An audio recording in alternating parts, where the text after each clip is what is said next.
بسم اللہ الرحمن الرحیم۔ شرک کی شناعت۔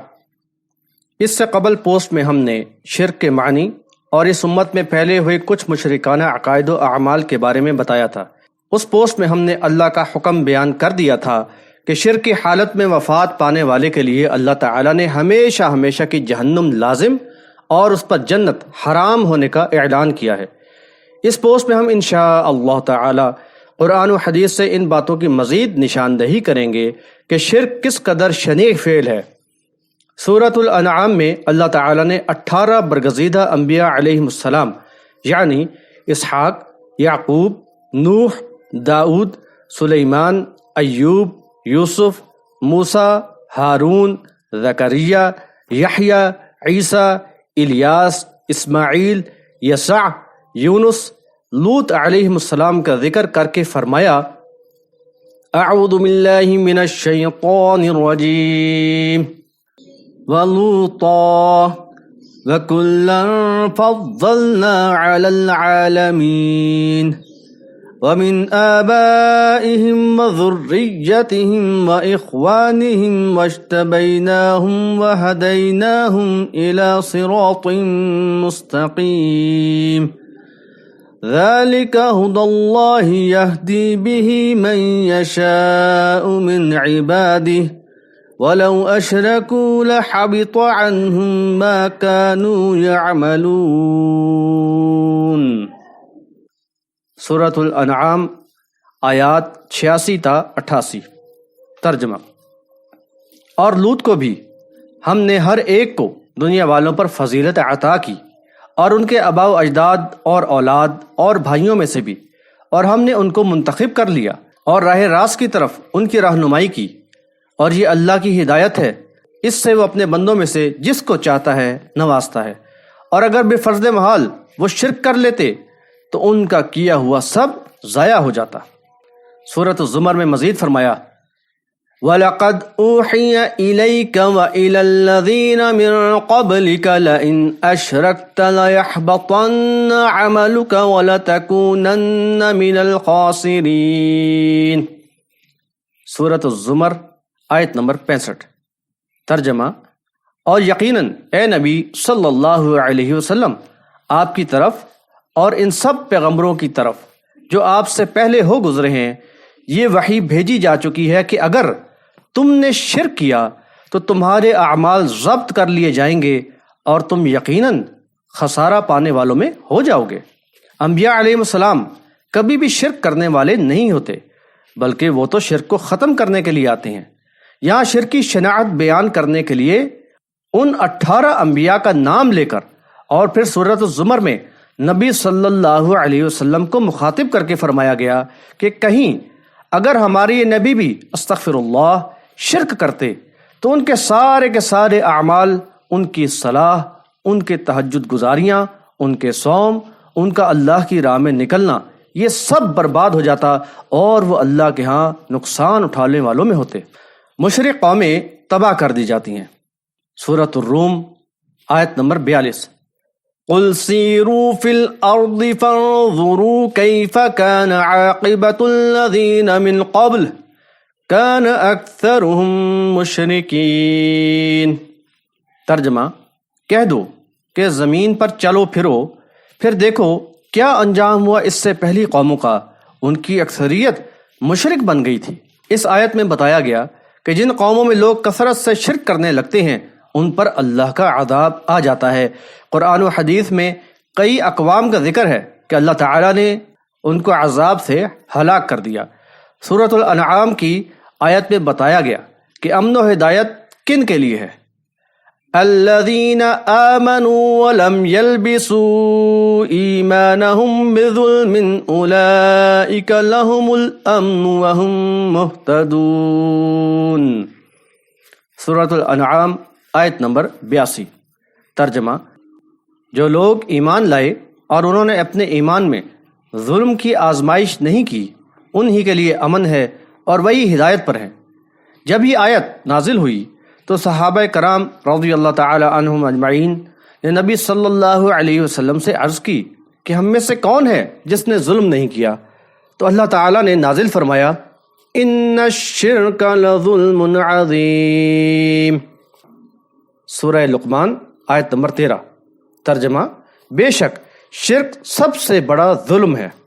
بحوالہ بخاری کتاب الایمان، باب ظلم دون ظلم، یعنی ایمان وہی معتبر ہے جس میں شرک کا شائبہ بھی نہ ہو، دعوی ایمان بھی ہو اور کفر و شرک بھی ہو رہا ہو، تو ایسا ایمان اللہ تعالیٰ کے ہاں قابل قبول نہیں۔ سورہ یوسف میں فرمایا وَمَا يُؤْمِنُ أَكْثَرُهُمْ بِاللَّهِ إِلَّا وَهُمْ مُشْرِكُونَ۔ سورہ یوسف آیت نمبر 106۔ ترجمہ: اور ایمان نہیں لاتی لوگوں کی اکثریت اللہ پر مگر وہ شرک کرتے ہیں۔ قرآن کی اس آیت میں اللہ تعالیٰ نے واضح کیا کہ اللہ پر ایمان لانے کے باوجود لوگوں کی اکثریت شرک میں ملوث ہوتی ہے، یعنی دعویٰ کہ ہمارا توکل اللہ تعالیٰ پر ہے، لیکن بیماری دور کرنے، روزگار میں اضافے کے لیے تعویذ لٹکاتے ہیں، حفاظت کے لیے امام ضامن باندھتے ہیں۔ تو بتائیں یہ کیسا ایمان ہے؟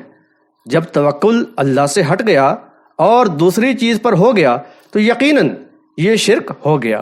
تو ایسی اقوام پر جن میں شرک سما جاتا ہے اللہ تعالیٰ عذاب بھیجا کرتا ہے۔ مشرک کے لیے دعائے مغفرت کرنا بھی منع ہے۔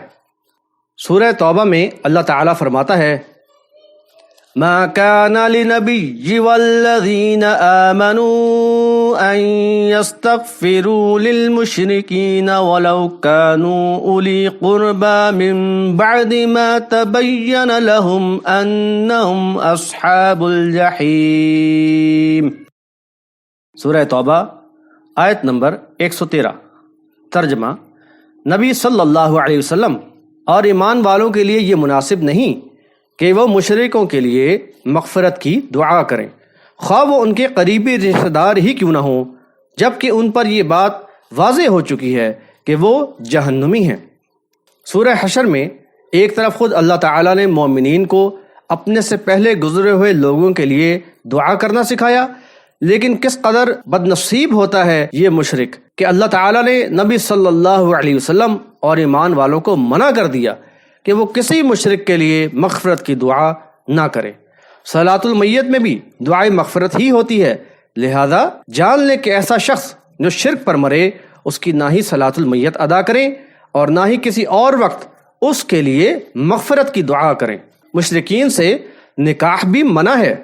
سورہ بقرہ میں اللہ تعالیٰ نے حکم فرمایا وَلَا تَنكِحُوا الْمُشْرِكَاتِ حَتَّى يُؤْمِنَّ وَلَأَمَةٌ مُؤْمِنَةٌ خَيْرٌ مِّن مُّشْرِكَةٍ وَلَوْ أَعْجَبَتْكُمْ وَلَا تُنكِحُوا الْمُشْرِكِينَ حَتَّى يُؤْمِنُوا وَلَعَبْدٌ مُؤْمِنٌ خَيْرٌ مِّن مُّشْرِكٍ وَلَوْ أَعْجَبَكُمْ أُولَئِكَ يَدْعُونَ إِلَى النَّارِ وَاللَّهُ يَدْعُو إِلَى الْجَنَّةِ وَالْمَغْفِرَةِ بِإِذْنِهِ وَيُبَيِّنُ آيَاتِهِ لِلنَّاسِ لَعَلَّهُمْ يَتَذَكَّرُونَ۔ سورۃ البقرہ آیت نمبر 221۔ ترجمہ: تم مشرکہ عورتوں سے نکاح نہ کرو جب تک کہ وہ ایمان نہ لے آئیں۔ ایک مومنہ باندی مشرکہ خاتون سے بہتر ہے، خواہ وہ تمہیں بہت ہی پسند کیوں نہ ہو، اور مومنہ خواتین کو مشرک مردوں کے نکاح میں نہ دو جب تک کہ وہ ایمان نہ لے آئیں۔ مومن غلام بھی مشرک سے بہتر ہے، خواہ وہ تمہیں بہت ہی پسند کیوں نہ ہو۔ یہ تو تمہیں جہنم کی طرف بلاتے ہیں، اور اللہ تمہیں اپنے حکم سے جنت و مغفرت کی طرف بلاتا ہے، اور لوگوں کے لیے اپنی آیات واضح طور پہ بیان فرماتا ہے تاکہ وہ نصیحت حاصل کریں۔ اللہ تعالیٰ مشرک سے کس قدر نفرت کرتا ہے کہ اپنے مومن بندوں کو حکم دے رہا ہے کہ مومن مرد کسی بھی مشرکہ سے ہرگز نکاح نہ کرے، اور فرمایا کہ اس مشرکہ کے مقابلے میں ایک مومنہ باندی بہت بہتر ہے، خواہ وہ مشرکہ تمہیں کتنی ہی پسند کیوں نہ ہو۔ اسی طرح ایک مومنہ کا نکاح کسی مشرک مرد سے ہرگز نہ کیا جائے، اس کے مقابلے میں ایک مومن غلام بہت زیادہ بہتر ہے۔ یہ حکم اس لیے دیا گیا ہے کہ مشرک سے نکاح کے بعد پھر مشرکوں کے رسم و رواج کو اپنا لیا جاتا ہے اور بالآخر اس کا انجام ہمیشہ کی جہنم ہی ہوتا ہے۔ البتہ سورہ مائدہ میں مومن مردوں کو اس بات کی رخصت دی گئی ہے کہ اہل کتاب کی پاک دامن خواتین سے نکاح کر سکتے ہیں۔ یاد رہے کہ یہ صرف ایک رخصت ہے، ورنہ حکم وہی ہے کہ مشرکہ سے نکاح نہ کیا جائے۔ اس پوسٹ کے آخر میں ہم سورۃ الحج کی ایک آیت بیان کر رہے ہیں جس سے آپ کو اندازہ ہو جائے گا کہ مشرک کا کیا انجام ہے۔ حنفاء للہ غیر مشرکین بہ ومن یشرک باللہ فکأنما خر من السماء فتخطفه الطیر او تہوی بہ الریح فی مکان سحیق۔ ترجمہ: اللہ کے لیے یکسو ہو جاؤ اور اس کے ساتھ کسی کو شریک نہ بناؤ، اور جس نے اللہ کے ساتھ کسی کو شریک کیا تو وہ ایسا ہے جیسے وہ آسمان سے گرے پھر اسے پرندے اچک لے جائیں یا ہوا اسے کسی دور دراز مقام میں لے جا کے پھینک دے۔ انشاءاللہ جاری ہے۔